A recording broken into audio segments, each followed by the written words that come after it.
के प्रश्न की बात करें और आज का प्रश्न यह रहा आपके पहला प्रश्न देखेगा राजस्थान के कजली तीज से संबंधित प्रश्न पूछा गया और कजली तीज से संबंधित देखिएगा हाँ मैं बेनीवाल सर को आमंत्रित करना चाहूंगा और आए आज के लाइव सेशन से रूबरू हुए और बताएं किस प्रकार के प्रश्न आए हैं। नमस्कार दोस्तों, आप सभी का स्वागत है एक बार फिर से। मैं विष्णु बेनीवाल एक बार आपके बीच में आ चुका हूं एमएसपी संकल्प क्लासेज में और आज हम बात करेंगे दोस्तों कजली तीज का त्योहार कहां मनाया जाता है। ऐसे पूरा का पूरा हम पेपर सॉल्व करेंगे आपके सामने, जो आज सेकेंड ग्रेड का प्रथम प्रश्न पत्र जो कि रद्द हुआ था दिसंबर में, उसको आज लिया गया है। आज यानी कि 29 जनवरी 2023 को। ठीक है दोस्तों, एक बार हम देखते हैं सबके आंसर। सर बताइए एक बार, कजली तीज का त्योहार बहुत हमने बचपन से ही पढ़ा है कि तीज। हाँ जी बताइए। कजली तीज की बात करें तो बचपन से पढ़ते आ रहे हैं सर की कजली तीज का त्योहार जिसे सातुड़े तीज भी बोला जाता है, बड़े तीज भी बोला जाता है और इसकी सवारी आपकी बूंदी की प्रसिद्ध रहती है और ये आपकी बूंदी की प्रसिद्ध रहती है और ये भादर कृष्ण जो तृतीया होती है, भादर कृष्ण तृतीया को ये आपकी कजली तीज मनाई जाती है। बिल्कुल। और देखो सर, कजली को हम सातुड़ी तीज भी कह देते हैं, सातुड़ी बड़ी तीज को भी कहते हैं और ये हमारी बूंदी की प्रसिद्ध। और छोटी तीज जो है, जो श्रावणी तीज है हमारी, वो कहाँ की है? जयपुर की फेमस है। जयपुर श्रावण शुक्ल तृतीया को आती है और जयपुर की इस बारी बड़ी गणगौर के जो जयपुर का गणगौर बाजार है वहां बड़ी शाही ठाट के साथ राजशाही सवारी निकाली जाती है। दूसरा एक प्रश्न है सर, सांझी का जो सांझी है, सांझी के रूप में किस देवी की पूजा की जाती है? हमारे साउथ राजस्थान में सांझी पूजन बहुत बड़े स्तर पर होता है, जैसे कि केले के पत्तों की सांझी नाथ द्वारा राजसमंद की प्रसिद्ध है। तो सांझी में किस देवी की पूजा की जाती है? ऑप्शन है पार्वती, दुर्गा, सरस्वती और लक्ष्मी। जी सर बताएं। हाँ, सांझी की बात करें तो सर यहाँ पार्वती की पूजा होती है और सांझी की बात करें तो जो हम लोग श्राद्ध पक्ष पढ़ते हैं, श्राद्ध पक्ष के दौरान ये सांझी पूजन करती है और कुंवारी कन्याओं के द्वारा, और सांझी की पार्वती के रूप में पूजा की जाती है और जो कन्याएं होती है कुंवारी कन्या अच्छे वर के लिए 16 सोमवार के व्रत रखे जाते हैं। और सांझी राजस्थान में विभिन्न जगह की विभिन्न प्रकार की सांझियां, कुछ जो दक्षिण राजस्थान है वहां आपके गोबर की सांझियों की बात करें, जैसे सर ने बताया कि आपके नाथ द्वारा राजसमंद की जो केले की सांझी होती है वो काफी लोकप्रिय रहती है। तो यहाँ आपका उत्तर ए नंबर ऑप्शन अपने आप ही सही हो जाएगा। अगला प्रश्न देखिएगा सर, और हाँ आभूषण से संबंधित पूछा गया राजस्थान के, और वो पूछा गया आपके मादलिया पूछा गया सर। और मादलिया शरीर के किस अंग में पहना जाता है? और ये देखेगा यहाँ ऑप्शन भी बड़े अच्छे दिए गए सर, पैर, हाथ, कमर और बक्ष। हाँ। बिल्कुल। और देखो सर, हर कोई एग्जाम कोई भी आप उठा के देख लो, एक स्त्रियों के आभूषण से एक प्रश्न तो पक्का आता ही है। और इस बार पूछा आपसे मांदलिया, और मांदलिया आभूषण जो है आप महिला के किस भाग पर, शरीर के किस भाग पर पहना जाता है? आंसर है बक्ष स्थल पर।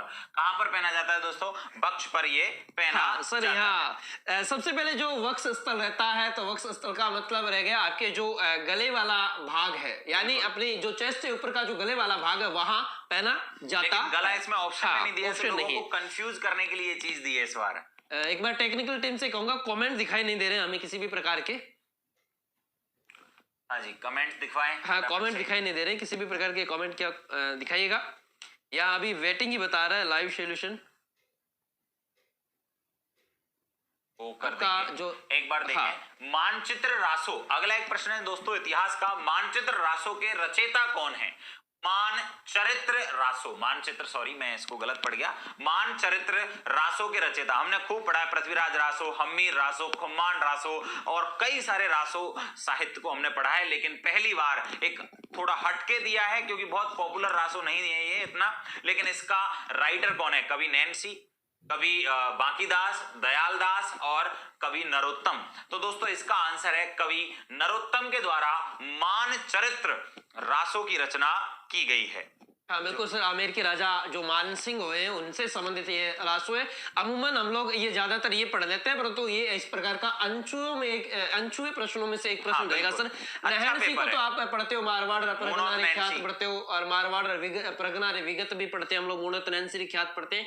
बांकीदास हम लोग पढ़ते हैं कि बांकीदास आपके मान सिंह के दरबारी कवि रहे, दयालदास बीकानेर के रतन सिंह के दरबारी कवि रहे। तो ये इस प्रकार के हम लोग, तो यहाँ ऑप्शन नंबर आपका 2 अपने आप ही सही हो जाएगा। बिल्कुल। अगले प्रश्न की ओर रुख करते हैं सर, और अगला प्रश्न देखिएगा आपके अग्नि नृत्य का उद्गम किस स्थान से हुआ है? आप जैसा कि जानते हैं, अग्नि नृत्य राजस्थान के बीकानेर जिले के कतरियासर नामक स्थान पर प्रमुख रूप से किया जाता है, क्योंकि जसनाथ जी जो हैं उनका संबंध इसी स्थान से है।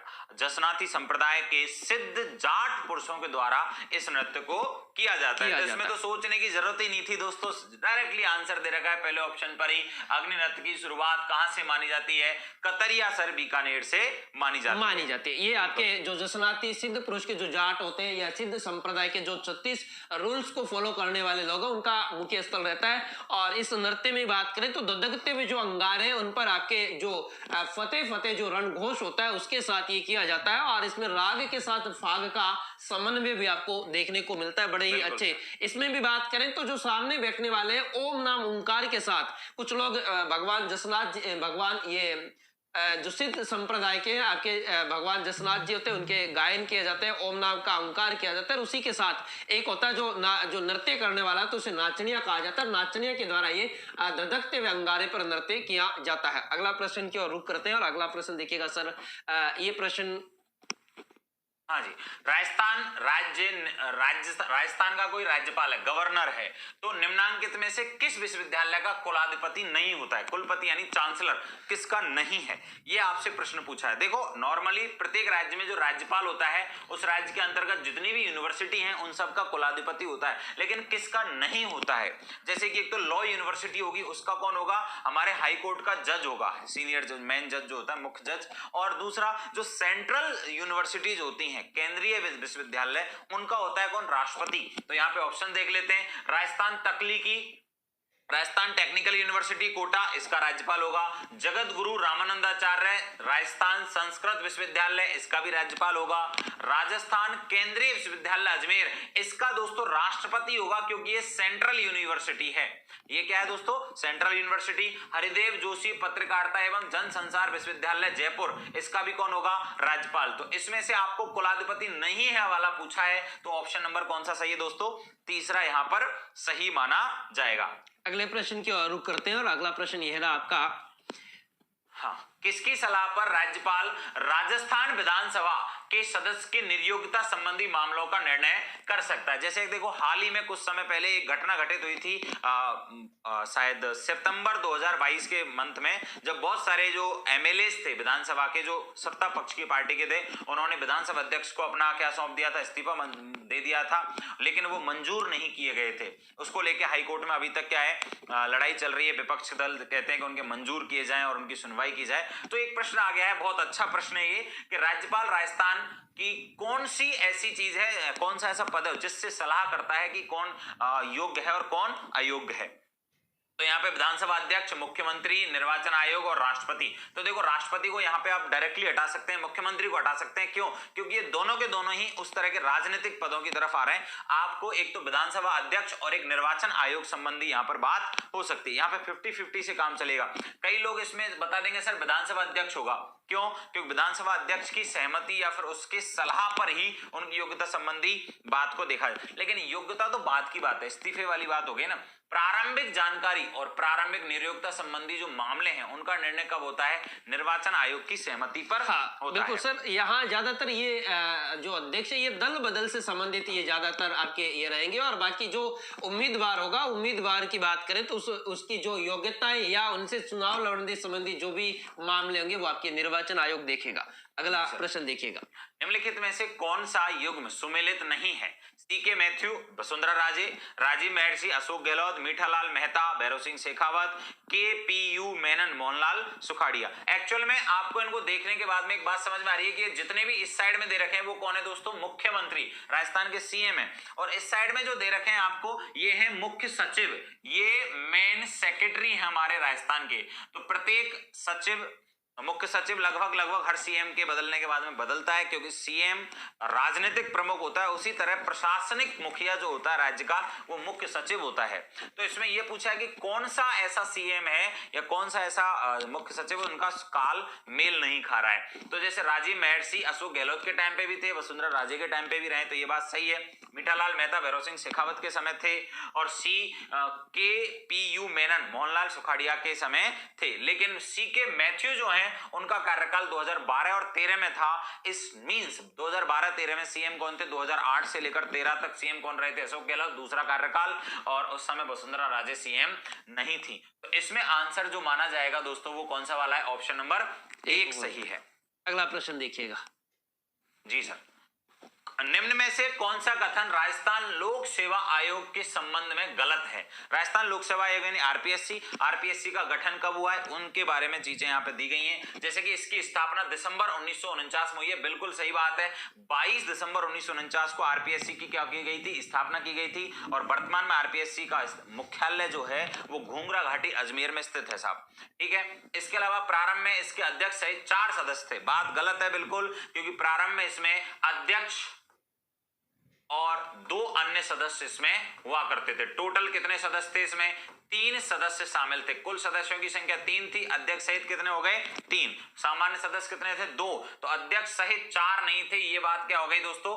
गलत हो गई। इसके बाद में 1951 में राज प्रमुख द्वारा आयोग के कार्यों को नियमित करने के उद्देश्य से विनियम पारित किए गए थे। बिल्कुल सही बात है, क्योंकि 1956 तक राजस्थान में राज प्रमुख का राज्य रहा है और राज प्रमुख का पद समाप्त हुआ था 1 नवंबर 1956 को। उसके बाद में राज्यपाल का पद लागू हुआ है और मुख्य न्यायाधीश एएस के घोष राजस्थान के आरपीएससी के पहले अध्यक्ष बने थे। तो 3 बात सही है, 1 गलत है। कौन सी वाली गलत है? 2। यही पूछा है कौन सा कथन गलत है, तो ऑप्शन आप क्या लगाओगे यहाँ पे? ऑप्शन नंबर 2 लगाओगे दोस्तों।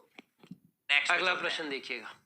जी सर, यहां पर आपको बताना है कि मानवाधिकार आयोग जो है हमारा, उसके अधिनियम से संबंधित आपको यहां पर गठन बताना है कि कौन कौन सा होगा। जल्दी बताइए सर, कौन सा है इसमें? यहां पे मानवाधिकार संरक्षण अधिनियम, राज्य मानवाधिकार आयोग का गठन, मानवाधिकार संरक्षण संशोधन अधिनियम और राजस्थान राज्य मानवाधिकार आयोग के बारे में अधिसूचना 1999, 2006, 1993 और सन 2000। इसमें अभी हम थोड़ा सा कंफ्यूज थे, तो इसको हम आगे आपको बताते हैं। अगले जैसे ही हम रिपीट करेंगे, कई क्वेश्चंस में कंफ्यूजन हैं तो उनको हम आगे बताएंगे। राजस्थान पंचायती राज संशोधन अधिनियम 2021 के गजट नोटिफिकेशन के उपरांत ग्राम सेवक को जाना जाता है। तो सर इसका सही आंसर आपके ग्राम विकास अधिकारी हो जाएगा। ए नंबर ऑप्शन आपका, क्योंकि 2022 में इसी पद पर भी नई वैकेंसी हुई है। ग्राम विकास अधिकारी के नाम से वीबीओ के नाम से एक वैकेंसी अभी कुछ दिन पहले ली गई थी। एक वीडियो होता है ये वाला, ये ग्राम विकास अधिकारी है, और एक होता है वीडियो ये वाला। इस वीडियो का मतलब है ब्लॉक डेवलपमेंट ऑफिसर, खंड विकास अधिकारी, जो आरएएस की भर्ती के तहत यहां पर आपको ज्वाइनिंग मिलती है, आरएएस आरटीएस के तहत। चलो 15वीं राजस्थान विधानसभा के दौरान कितने विधानसभा उपचुनाव हुए? उपचुनावों के बारे में पूछा गया। तो यहाँ देखिएगा सर, यहाँ कुल पूछे गए तो कितने हुए? 15वीं जो विधानसभा, यहाँ उपचुनावों की चर्चा की गई और यहाँ कितने उपचुनाव हो चुके हैं? तो देखो 2018 से लेकर आज हम 2023 में हम चल रहे हैं, यानी लगभग 4 साल पूरे हो चुके हैं। 4 साल से 5वीं साल अभी चल रही है। अब तक टोटल उपचुनावों की जो संख्या है वो कितनी हुई है? राजस्थान में 8 बार उपचुनाव हो चुका है, जिनमें से 6 बार कांग्रेस पार्टी जीती है और बाकी 2 जगह अलग अलग। और हाल ही में आपके अभी उपचुनाव हैं जो सरदार सर की विधानसभा सीट से अभी हुए हैं और वहां से आपके कांग्रेस प्रत्याशी अनिल शर्मा विजय हुए हैं। अगला देखिएगा, अगला प्रश्न की बात कर लेते हैं। 2017 के राष्ट्रपति चुनाव में राजस्थान विधानसभा के एक सदस्य का मत मूल्य क्या था? जब आपने राजनीति में एक टॉपिक पढ़ा होगा कि मतदान प्रक्रिया राष्ट्रपति की कैसे होती है, एकल संक्रमणीय मत प्रणाली को कैसे समझाया जाता है, एक मत मूल्य कैसे निकाला जाता है, तो किसी राज्य की टोटल जनसंख्या जो 1971 की जनसंख्या है उसके आधार पर बटे में क्या लगाते हैं? उस राज्य का विधानसभा सदस्य संख्या लगाते हैं और जो आंसर आ गया हमारा मल्टीप्लाई 1000 करके जो आंसर आता है वो हम लगाते हैं। और ये 2026 तक निर्धारित है। 2026 से पहले कोई भी राज्य में राष्ट्रपति के चुनाव में जो मत मूल्य का प्रक्रिया है वो बदलाव नहीं होगा, क्योंकि इनका परिसीमन अभी तक नहीं होगा। 2026 के बाद परिसीमन होगा। तो यहां पर दूसरा ऑप्शन सही है, क्योंकि राजस्थान के एक विधायक का मत मूल्य कितना है दोस्तों? 129 है। ये पहले से ही चला रहा है, इसमें सोचने समझने की कोई जरूरत नहीं है, बहुत ही सामान्य सा प्रश्न था। अगले प्रश्न की और बात कर लेते हैं। अगला प्रश्न यह रहा, और इस प्रश्न की बात करें तो ये थोड़ा सा प्रश्न काफी लेंथी प्रश्न है और ये थोड़ा सा इसमें हमने अभी देखा है, पर इसको बताएंगे आपको बाद में।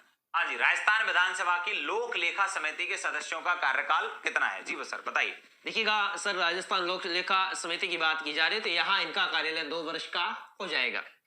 अगले प्रश्न की और बात करते हैं और इनमें से पूछा कि ये करंट से संबंधित है, निम्न में से किन्हें राजस्थान विधानसभा में हाल ही में डिजिटल म्यूजियम का उद्घाटन किया गया है। और राजस्थान के जो डिजिटल म्यूजियम है उसका उद्घाटन यहाँ हमारे जो चीफ जस्टिस रहे हैं, मुख्य न्यायाधीश रहे हैं NV रमना के द्वारा इसका उद्घाटन किया गया है। ए नंबर ऑप्शन आपका सही हो जाएगा। अगला प्रश्न देखिएगा। अगला प्रश्न पूछा गया राजस्थान सिविल सेवा अपीलीय अधिकरण के जयपुर पीठ के क्षेत्र अधिकार में आने वाले संभागों का सही समूह को पहचानिए। भाई जो जयपुर पीठ है और जयपुर पीठ की बात करें तो हमारा जो राजस्थान उच्च न्यायालय उनकी जो प्रधान पीठ जोधपुर में और एक ही इनकी खंड पीठ है वो जयपुर में। और जयपुर खंड पीठ के अंतर्गत बात करें तो वो आपके कौन कौन से आएंगे देखिएगा। यहाँ ऑप्शन नंबर देखिएगा 2 अपने आप ही आपके कट रहे। यहाँ जोधपुर दे दिया, जोधपुर का आने का तो कोई मतलब ही नहीं रहेगा। फिर रहा आपके देखिएगा यहाँ उदयपुर कोटा अजमेर, यहाँ ऑप्शन नंबर आपका 4 हो जाएगा। जयपुर अजमेर और भरतपुर और जो कोटा संभाग है ये यहाँ ऑप्शन नंबर 4 अपने आप आपका सही हो जाएगा। अगला प्रश्न देखिएगा। अगले प्रश्न की बात कर लेते हैं। राजस्थान सरकार ने कौन सा दिन विद्यालय में बच्चों के लिए नो बैग डे घोषित किया है? आप सभी को पता है कि उस दिन खेल से संबंधित एक्टिविटीज, जो शारीरिक क्षमता को विकसित करने के लिए एक्टिविटीज करवाई जाती हैं सरकारी स्कूलों में, तो उसके लिए नो बैग डे कौन सा है साहब? वीकेंड वाला दिन है हमारा, कौन सा? शनिवार वाले दिन को घोषित किया है। नेक्स्ट अगला देखिएगा। अगला प्रश्न रहा और भारत की अध्यक्षता के दौरान दिसंबर 2022 में G20 की प्रथम जो शेरपा बैठक कहां आयोजित की गई? तो देखिए G20 की जो शेरपा बैठक है राजस्थान के उदयपुर में आयोजित की गई है। यहाँ ऑप्शन नंबर आपका 3 अपने आप ही सही हो जाएगा। अगले प्रश्न की ओर रुख करते हैं और अगला प्रश्न देखिएगा। ये भी आपके करंट से संबंधित पूछा गया। राजस्थानी नाटक ओलखू अंबा के लेखक, यानी बात की जाए राजस्थानी जो नाटक है ओलखू अंबा नाटक की बात की जा रही है और इसके जो लेखक आपके वो रहेगा कमल रंगा रहेगा। एक मजेदार बात यह है सर कि कुछ दिनों पहले ये क्वेश्चन आया था, उसमें मिठेश निर्मोही से संबंधित प्रश्न पूछा था और ये करंट में आजकल राजस्थानी साहित्य से संबंधित हर एग्जाम में कोई ना कोई प्रश्न आ रहा है। तो आप जब राजस्थानी साहित्य को पढ़ें तो उससे करंट में कौन कौन से साहित्यकारों को किस किस के लिए अवार्ड्स मिले हैं, क्या कौन से प्रमुख ग्रंथ हैं, नाटक हैं, उनको जरूर देख के जाएं। यहाँ पे आंसर कमल रंगा है। बिल्कुल सर, ये आपके ग्रेड फर्स्ट एग्जाम हुआ था उसमें भी आया था, आपके सीएटी एग्जाम में भी प्रश्न पूछा गया।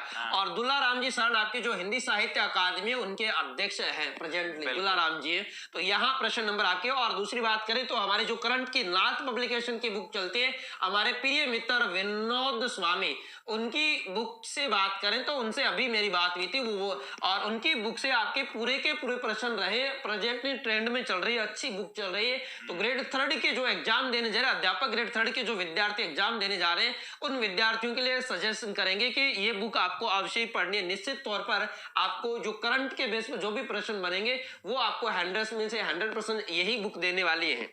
आगे देखिएगा। अगले प्रश्न की बात कर लेते हैं सर। ये भी आमागढ़ बिल्कुल, ये भी एक ऐसा प्रश्न है जो बार बार पुटअप हो रहा है, हर बार आ रहा है। बिल्कुल सर, पिछले साल क्या है, आमागढ़ पे झंडा फहराने को लेके बहुत बड़ा एक विवाद हुआ था जयपुर में। अच्छा। और किरोड़ी लाल मीणा के नेतृत्व में यहाँ पे झंडा भी फहराया गया था, क्योंकि यहाँ पे भगवा रंग और तिरंगा ध्वज और भी झंडों को लेकर कुछ विवाद हुआ था। और आमागढ़ फोर्ट जो है, पहली बात मैं आपको बता दूं, जयपुर जिले के अंतर्गत है। जयपुर में आमागढ़ फोर्ट है और इसमें यही पूछा है कि ये leopard reserve, Amagarh leopard reserve कहाँ है दोस्तों? जयपुर में। जैसे आमागढ़ है, नाहरगढ़ है, जयगढ़ है, आमेर है, ये सब कौन सी जगह पर स्थित है दोस्तों? जयपुर में ही स्थित है। और जयपुर शहर राजस्थान का एकमात्र शहर ऐसा है जहां 2 आपके लेपर्ड रिजर्व है। बिल्कुल, नाहरगढ़ लेपर्ड रिजर्व। और एक नाहरगढ़ के अलावा वहां पे बहुत ही प्रसिद्ध एक जगह और है जिसको हम नॉर्मली जो राजस्थान यूनिवर्सिटी है उसके पीछे वाला जो इलाका है, झालाना डोंगरी, झालाना लेपर्ड सफारी, वो भी वहां पर एक है साहब। जी सर, नेक्स्ट। मरुस्थलीकरण को रोकने के लिए खादी और ग्रामोद्योग के द्वारा किस कार्यक्रम की शुरुआत की गई? तो जो ग्रामीण स्तर है वहां मरुस्थलीकरण को रोकने के लिए, क्योंकि मरुस्थलीकरण का बार बार प्रसार हो रहा है, मरुस्थलीकरण के बार बार प्रसार होने को रेगिस्तान मार्च बोला जाता है और रेगिस्तान मार्च बार बार आपका फैलाव हो रहा है। इसको रोकने के लिए ग्रामीण स्तर पर व स्थानीय स्तर पर आपके प्रोजेक्ट ग्रीन प्रारंभ किया गया। ये ऑप्शन नंबर ए आपका क्लियर हो जाएगा। अगला प्रश्न देखिएगा। राजस्थान अगला में प्रश्न, निम्नलिखित में से किस जिले में साक्षरता दर सबसे कम है? और देखो, चाहे भले 2023 आ गया, लेकिन आंकड़े अभी भी 2011 की जनगणना के ही आपको मानना है, क्योंकि अभी 2021 वाली जनगणना ड्यू टू कोरोना की वजह से पूरी नहीं हो सकी है। कोरोना की वजह से उसे चालू ही नहीं किया गया था, लेकिन हाँ, 2023 में सरकार इस जनगणना कार्य को पूरा कर लेगी। तब नए आंकड़े जारी होंगे, तब आपको नए आंकड़े मिल जाएंगे। लेकिन अभी तक जो काम चल रहा है वो उस 2011 की जनगणना के अनुसार कौन सा जिला आपको सही मानना है दोस्तों? जालौर जिला सही मानना है। और देखिएगा 25 के आसपास लोग देख रहे हैं, अभी तक लाइक और शेयर कम है। आप ज्यादा से ज्यादा इस क्लास को शेयर करें, ज्यादा से ज्यादा लाइक करें। दोस्तों, आपके लाइक करने से कोई नुकसान नहीं होगा, इस आपका जो भी नुकसान होगा उनकी भरपाई हम कर देंगे। आपके लाइक करने से किसी भी प्रकार का हमें थोड़ा मोटिव मिलेगा, हम अपने आप में एनर्जेटिव महसूस करेंगे और ज्यादा अच्छा आपको करवाने का प्रयास करेंगे। अगला प्रश्न देखिएगा, राजस्थान की पहली जनजाति हॉकी अकादमी यानी हॉकी अकादमी पूछा गया, तो यहाँ जनजाति से सीधा ही आपका यहाँ ऑप्शन आपके कॉमन सेंस पर आधारित भी हो सकता है, क्योंकि जनजातियों से संबंधित इन जिलों से तो कोई संबंध है ही नहीं। आपका ऑप्शन नंबर ए हो जाएगा, उदयपुर हो जाएगा। दूसरी बात करें तो करंट को लेकर काफी चर्चित चल रही है। यहाँ आपके जो खेल से संबंधित है, चाहे आपके ग्रामीण ओलंपिक खेल की बात की जाए, शहरी ओलंपिक खेल की बात की जाए, तो राजस्थान में बात करें, अभी तक जो खेल विश्वविद्यालय था वो बीकानेर में था, आपके शार्दुल खेल स्पोर्ट्स स्कूल है। अभी आपके जोधपुर में भी है, वो स्कूल स्थापित किया जा रहा है। आवासीय विद्यालय, खेल आवासीय विद्यालय शुरू किया जा रहा है जोधपुर में भी। और आपके जो शहरी, जो राजीव गांधी शहरी ओलंपिक खेल है, उनका भी 26 जनवरी 2023 से आगाज हो चुका है। और पहले आपके ग्रामीण ओलंपिक खेल वही आप लोगों ने अच्छी तरीके से पढ़ा, 29 अगस्त से आपके हुए और 20 अक्टूबर उनको समापन किया गया था। वसुंधरा राज्य के राजस्थान के जो खेल मंत्री अशोक चांदना जी है, राजस्थान के मुख्यमंत्री अशोक गहलोत जी है। तो देखिएगा, यहाँ आपके खेल से संबंधित पूछा गया और वो भी आपके हॉकी से संबंधित पूछा गया, तो यहाँ ऑप्शन नंबर 1 आपका हो जाएगा। अगले प्रश्न की ओर बात कर लेते हैं सर। देखिएगा, दिसंबर 2022 में बीरवाला कालीबाई पुरस्कार किसे दिया गया? जी सर। हाँ, देखिएगा, यहाँ आपके दिसंबर 2022 की बात की जा रही है, करंट के बेस पर रहेगा और यहाँ ऑप्शन रहेगा आपके किरण मीणा को। और किरण मीणा को कालीबाई पुरस्कार, जो शिक्षा के क्षेत्र में जो अव्वल रहने वाली बालिकाएं होती है, उन बालिकाओं को ये आपके कालीबाई पुरस्कार दिया जाता है। इनके अलावा देवनान स्कूटी योजना भी संचालित है राज्य सरकार के द्वारा, कालीबाई स्कूटी योजना भी संचालित है। और अगला प्रश्न देखिएगा, और कालीबाई के बारे में जानते हैं सर। कालीबाई राजस्थान की एक वीर बालिका रही है, जिन्होंने अपना त्याग और बलिदान दे दिया था अपने शिक्षकों के लिए। आप लोग 19 जून 1947 ईस्वी की बात है। डूंगरपुर रियासत का एक गांव पड़ता है रास्तापाल, वहां 2 शिक्षक थे, सेंगा भाई और नाना भाई खाट। और वागड़ सेवा संघ के द्वारा यहाँ एक पाठशाला संचालित थी और सरकार नहीं चाहती थी कि आदिवासी लोग भी साक्षर हो जाएं, आदिवासी लोगों में भी जन जागृति, जन चेतना फैले, इसलिए उस पाठशाला को बंद करवाना चाहते थे और उन्होंने अपने शिक्षकों के बदले बलिदान दे दिया। और उनका स्मारक आपकी गेपसागर जेल डूंगरपुर में बना हुआ है। और यहाँ जो शिक्षा के क्षेत्र में कालीबाई पुरस्कार दिए थे, उनकी अलग अलग राशि रहती है। अगला प्रश्न देखिएगा सर, अगले प्रश्न की बात कर लेते हैं। पृथ्वी के महाद्वीपीय भाग पर सबसे गहराई वाला बिंदु अवस्थित है? अफ्रीका में, ऑस्ट्रेलिया में, अंटार्कटिका में, एशिया में? देखो, पहली बात तो इस क्वेश्चन को देखते ही ज्यादातर लोग है ना मेरियाना ट्रेंच आंसर कर रहे हैं। पहली बात तो मैं आपको बता दूं, मेरियाना ट्रेंच जो है वो इस प्रश्न का आंसर है ही नहीं, क्योंकि वो आपसे क्या पूछ रहा है? महाद्वीपीय भाग पे। और मेरियाना ट्रेंच दोस्तों कहाँ है? महासागरीय भाग पर है, क्योंकि प्रशांत महासागर के अंतर्गत है और ये महासागर के अंतर्गत पड़ेगा, तो महाद्वीपीय भाग का तो आंसर हो ही नहीं। अब एक प्रश्न आता है कि एक पृथ्वी पर सबसे निम्नतम स्थान जो है वो कौन सा है? हमने ज्यादातर पढ़ा है दोस्तों, कौन सा? मृत सागर। क्या पढ़ा है दोस्तों? मृत सागर। जो मृत सागर टर्की नामक देश में है, जो यूरोप और एशिया के मध्य यानी मिलन पर है, तो इसमें यूरोप ऑप्शन में नहीं है, तो आंसर क्या होगा इसका? एशिया ऑप्शन सही है। हाँ, एशिया ऑप्शन आपके जो इजराइल और जो ये रशियन वाला, जो तुर्की वाला जो क्षेत्र रहता है, यूरेशिया वाला भूभाग रहता है, यहाँ रहता है। यहाँ ऑप्शन नंबर आपका डी सही हो जाएगा। अगला प्रश्न देखिएगा, ज्योग्राफी से संबंधित पूछा गया है। निम्नलिखित कथनों पर विचार कीजिएगा और भूमंडलीय पवनों की प्रमुखता निर्भर करती है। जो भूमंडलीय जो आपकी होती है, जो पवन है, जो विंड क्षेत्र रहता है, उनसे संबंधित है। वायुदाब पेटियों का उद्भव, बिल्कुल वायुदाब जो पेटियां उनसे संबंधित होती है। और वायुमंडल की आर्द्रता से संबंधित इनका संबंध रहता है। महाद्वीप और महासागर का वितरण रहता है। यहाँ पृथ्वी का घूर्णन न होकर यहाँ परिभ्रमण होगा। क्या होगा? परिभ्रमण होगा भाई। क्या होगा?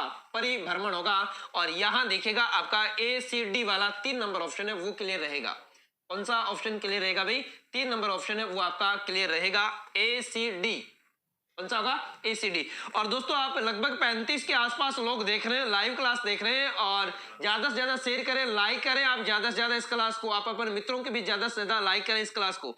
अगले प्रश्न की ओर रुख करते हैं सर। देखिएगा अगला प्रश्न, वर्ष 2022 में जलवायु परिवर्तन सम्मेलन कहां आयोजित हुआ था? 2022 की बात की जा रही है, और 2022 में जलवायु परिवर्तन सम्मेलन कहां आयोजित करवाया गया था? तो देखिएगा यहां आपके जलवायु परिवर्तन की बात करें तो ये हुआ था आपके शर्म एल शेख मिस्र में आयोजित करवाया गया था 2022 का जलवायु परिवर्तन सम्मेलन। अगले प्रश्न की ओर बात कर लेते हैं सर। और अगला प्रश्न आपके 2020 के अनुसार निम्नलिखित महाद्वीपों की उनकी जनसंख्या के आकार के अनुसार आरोही क्रम में व्यवस्थित कीजिए। अवरोही का मतलब हो गया दोस्तों घटते हुए क्रम में, यानी सबसे पहले हमने ज्यादा जनसंख्या वाला लेना है, फिर दूसरा लेना है। तो देखो इनमें सबसे ज्यादा जनसंख्या, नॉर्मली सबसे ज्यादा जनसंख्या किसकी? एशिया की, एशिया ऑप्शन में नहीं है। दूसरे नंबर पे जनसंख्या किसकी है ज्यादा? अफ्रीका की। तीसरे नंबर पे सबसे ज्यादा पॉपुलेशन वाला जो हमारा द्वीप है, महाद्वीप है, उसको हम कौन सा वाला लेंगे? तो यहां पर आपका 3 4 5 6, ठीक है, मैं एक बार लिख ही देता हूं सर, मुझे ऐसा कंफ्यूजन हो जाएगा। एशिया, अफ्रीका, जी सर। तीसरे पे हम चलें तो दोस्तों उत्तरी अमेरिका, यूरोप, तीसरा यूरोप आएगा बिल्कुल, और चौथा हो गया उत्तरी अमेरिका, और पांचवा हो गया दक्षिणी अमेरिका, और इसके बाद में आपका है 6वें नंबर पे है दोस्तों कौन सा? ऑस्ट्रेलिया, और 7वें नंबर पे जनशून्य के रूप में जिसे माना जाता है या वैज्ञानिक उपयोग के लिए जाना जाता है अंटार्कटिका, वो 7वें नंबर पे आ जाएगा, जिसका हमें कोई मतलब है नहीं। तो देखो इसमें पहला ऑप्शन तो दे ही नहीं रखा है, इसमें डायरेक्टली अफ्रीका 1 नंबर पे हो गया, दूसरा यूरोप हो गया, तीसरा चौथा, तो ए बी सी और डी वाला ऑप्शन, ए नंबर ऑप्शन बिल्कुल सही हो गया। अगला प्रश्न की ओर लगभग 50 के आसपास लोग देख रहे हैं, 41-42 लोग देख रहे हैं, अभी तक लाइक शेयर नहीं, आप ज्यादा से ज्यादा इस क्लास को शेयर करें भाई। हाँ देखिएगा, वर्ल्ड माइग्रेशन रिपोर्ट 2022 के अनुसार 2019 में विश्व स्तर पर अंतरराष्ट्रीय प्रवासियों की अनुमानित संख्या बताइए भाई। अंतरराष्ट्रीय जो प्रवासी रहते हैं, अंतरराष्ट्रीय स्तर पर जो प्रवास करते हैं, उन लोगों की बात की जा रही है, और उन लोगों की बात करें तो लगभग आपका 272 मिलियन, ये ऑप्शन नंबर आपका ए सही रहेगा। अंतरराष्ट्रीय स्तर पर पूछा गया है, और वो भी प्रवासियों, यहाँ प्रवासियों से संबंधित बात करें तो सर इनकी संख्या 272 मिलियन के आसपास रहती है। बिल्कुल सर। अगले प्रश्न की ओर रुख करते हैं, देखिएगा, और पृथ्वी पे भारत के पठारों को पश्चिम से पूर्वी सही क्रम में बताना भाई, पश्चिम से पूर्वी की और बताना है सर। जैसे देखो सर, ये दक्षिण का हमारा प्रायद्वीपीय पठार, इस तरह से अगर हम देखें तो इसमें आपसे पूछा पश्चिम से पूर्व की तरफ क्रम बताना है। दक्कन का पठार, अब दक्कन का पठार यहाँ पे है दोस्तों, तो आज का महाराष्ट्र वाला हिस्सा ज्यादातर ये है। छोटा नागपुर का पठार अगर देखा जाए तो झारखंड का अधिकांश हिस्सा इसमें आएगा। इसके बाद में दंडकारण्य पठार और मेघालय का पठार। दंडकारण्य जो आपका पठार है, जो साउथ वाले हिस्से में, छत्तीसगढ़ राज्य में रह जाएगा सर। दंडकारण्य बिल्कुल छत्तीसगढ़ जो ऐसे लंबा लंबा आपको दिखता है उसमें है, और एक है आपका मेघालय का पठार। तो मेघालय आपका बिल्कुल पूर्वी भाग में पड़ गया है, ये मेघालय का पठार गया। तो अब इसमें आपसे पूछा पश्चिम से पूर्व की तरफ जो आपके पठार हैं उनका आपसे क्रम पूछा है सर। तो मुझे लगता है पहले पे दक्कन आना चाहिए, दूसरे पे दंडकारण्य, तीसरे पे छोटा नागपुर, और चौथे पे हाँ बिल्कुल सर, आपका ऑप्शन नंबर ए सही होगा। आपका दक्कन का, छोटा नागपुर का पठार, दंडकारण्य और मेघालय का। और इन पठारों की बात करें तो इनकी अलग अलग विशेषताएं रहती है। आप छोटा नागपुर का जो पठार पढ़ते हो, भारत का रूर प्रदेश कहलाता है, कोयला के लिए प्रसिद्ध, जर्मनी का रूर प्रदेश है जो लोहोत्पादन, कोयला उत्पादन के लिए फेमस था, उसी के नाम पे भारत का रूर प्रदेश इसको बोलते हैं हम। और दक्कन के पठार की बात करें तो भारत का सबसे बड़ा आपके यहाँ काली मृदा पाई जाती है, वर्टिशोल्स मृदा पाई जाती है, जो कपासी या जिसे रेगुर मृदा भी कहा जाता है।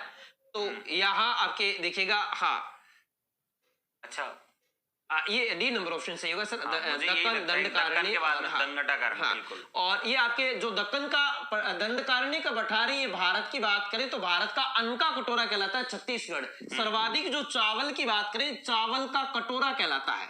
चावल का जो कटक कहलाता है ये कहलाता है। और मेघालय का पठार आप जानते हो विश्व में सर्वाधिक जो वर्षा होती है 1300 सेंटीमीटर से अधिक। और इनके अलावा यहाँ कई प्रकार की पहाड़ियों की श्रेणियां पाई जाती है, गारो है, कासी है, जयंतिया की पहाड़ियां पाई जाती है। तो विश्व में ये, इनके अलावा ये बॉक्साइट उत्पादन के लिए भी आपका मेघालय का पठार महत्वपूर्ण रहता है। तो यहाँ डी नंबर ऑप्शन सर ने अभी बताया आपको, क्रम के अनुसार, भारत की स्थिति के अनुसार आपको बताया है, तो बिल्कुल आपका डी नंबर ऑप्शन आपका रहने वाला है। अगले प्रश्न की बात करें तो अगला प्रश्न आपके मानसूनी तंत्र के बारे में पूछा गया है। तो पूर्वी जो जेट स्ट्रीम है वो भारतीय मानसून को प्रभावित करती है। बिल्कुल, जो जेट स्ट्रीम होते हैं वो भारतीय मानसून को प्रभावित करती है। अल नीनो, सर एक अल नीनो होता है और एक ला नीनो होता है। तो अल नीनो की बात की जाए तो सर इनमें इनका क्या प्रभाव रहता है? ये जो पेरू हेम्बोल्ट वाला क्षेत्र रहता है, हाँ। इनसे संबंधित है कि भारतीय मानसून को ज्यादा सक्रिय करने में इनका योगदान रहता है। और कोटेश्वर मानसून हवा तंत्र को ऊपरी वायु से संबंधित स्थापित किया जाता है।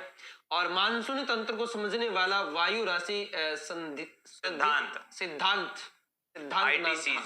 हाँ विकसित, यानी निम्न वायु दाब की बात की जा रही है। तो यहाँ देखिएगा तो गलत पूछा है सर, हाँ, गलत पूछा गया। निम्न में से कौन सा गलत है? हाँ। एक गलत आपको यहाँ पे बताना है।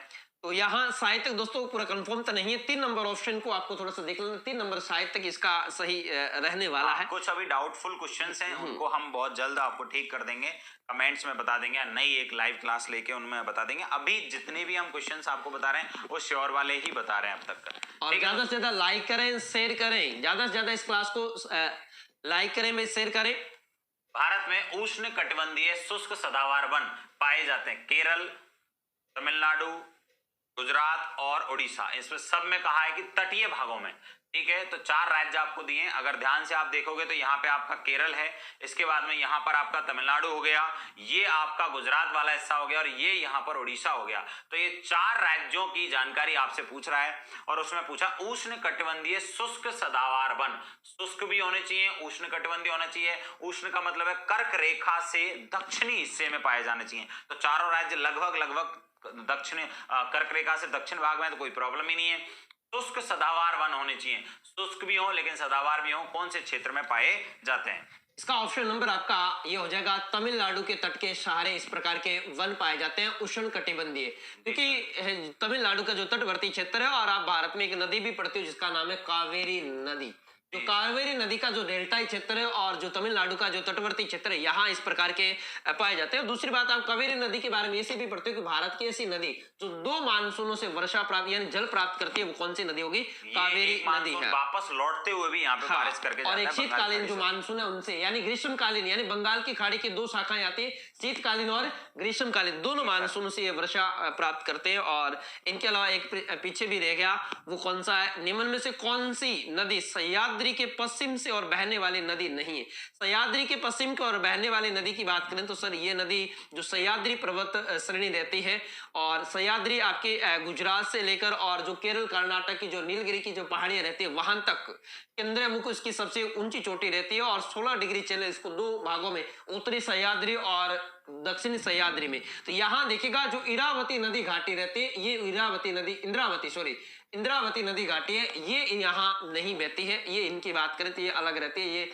जो आगे निकलने के बाद आप जो नदी पड़ती हो दक्षिण भारत की, जो गंगा पड़ती हो, जिस नदी का नाम आपकी गोदावरी नदी है, उसकी सहायक नदियों में से हो जाएगी। जी सर। अगले प्रश्न की ओर बात करें सर, ये अपना हो गया। अगला प्रश्न देखिएगा, हाँ ये बताइएगा सर इस प्रश्न की बात। जीवाश्म ईंधन वर्ग में भारत में कौन से गैर परंपरागत ऊर्जा स्रोत की सर्वाधिक संस्थापित उत्पादन क्षमता पाई जाती है? पवन ऊर्जा में, सौर ऊर्जा में, नाभिकीय ऊर्जा में, जल विद्युत ऊर्जा में। पहले तो देखो क्वेश्चन को समझने का प्रयास करो कि ऐसे नहीं कि डायरेक्टली आंसर दे दिया। गैर जीवाश्म यानी ऐसा ईंधन जो जीवाश्मों पर डिपेंडेड नहीं है। तो जीवाश्म से संबंधित जैसे कि पेट्रोलियम होता है, हमारी गैसीय ऊर्जा होती है, उससे रिलेटेड नहीं है। भारत में कौन से गैर परंपरागत ऊर्जा स्रोत, यानी परंपरागत नहीं है, वो नया स्रोत है, नवीन स्रोत है। तो नवीन स्रोतों में जैसे पवन ऊर्जा हो सकती है, सौर ऊर्जा हो सकती है, आपकी नाभिकीय ऊर्जा हो सकती है, और इनमें सर्वाधिक संस्थापित ऊर्जा उत्पादन के लिए पाई जाती है। इनमें से सबसे ज्यादा ऊर्जा उत्पादन किस चीज से होता है भारत के अंतर्गत? तो पवन ऊर्जा से होता है, सौर ऊर्जा से होता है, नाभिकीय से होता है। बताइए सर। सर बात करें तो यहाँ ऊर्जा के परंपरागत और गैर परंपरागत स्रोत की बात की जा रही है। तो यहाँ गैर परंपरागत ऊर्जा स्रोत सर्वाधिक की बात करें तो सर्वाधिक प्रेजेंटली जो हो रही है वो आपके जल विद्युत से ही हो रही है। बिल्कुल। इसके बाद में बात करें सौर ऊर्जा के क्षेत्र में प्रेजेंटली बात करें तो काम हो रहा है, हाँ, बहुत बड़े स्तर पे हो रहा है सर। भारत राजस्थान का प्रथम स्थान आता है भारत में। तो बात करें तो इसमें काफी जोरों शोरों चल रही है। अभी तक जल जो होते हैं गैर परंपरागत ऊर्जा स्रोतों में ऑप्शन नंबर डी आपका सही हो जाएगा। अगला देखिएगा, ये आपके करंट के बेस पर ग्रीन योजना। हाँ, ग्रीन योजना की बात करें करंट के बेस पर रहता है, थोड़ा सा ये ध्यान में देखने के लिए है। अगला देखिएगा, ये भी आपके बात करें तो हाँ, ये भी आपके करंट से संबंधित इकोनॉमिक्स से संबंधित प्रश्न है और ये पूछा गया है, ये भी आपके इकोनॉमिक्स से संबंधित पूछा गया है।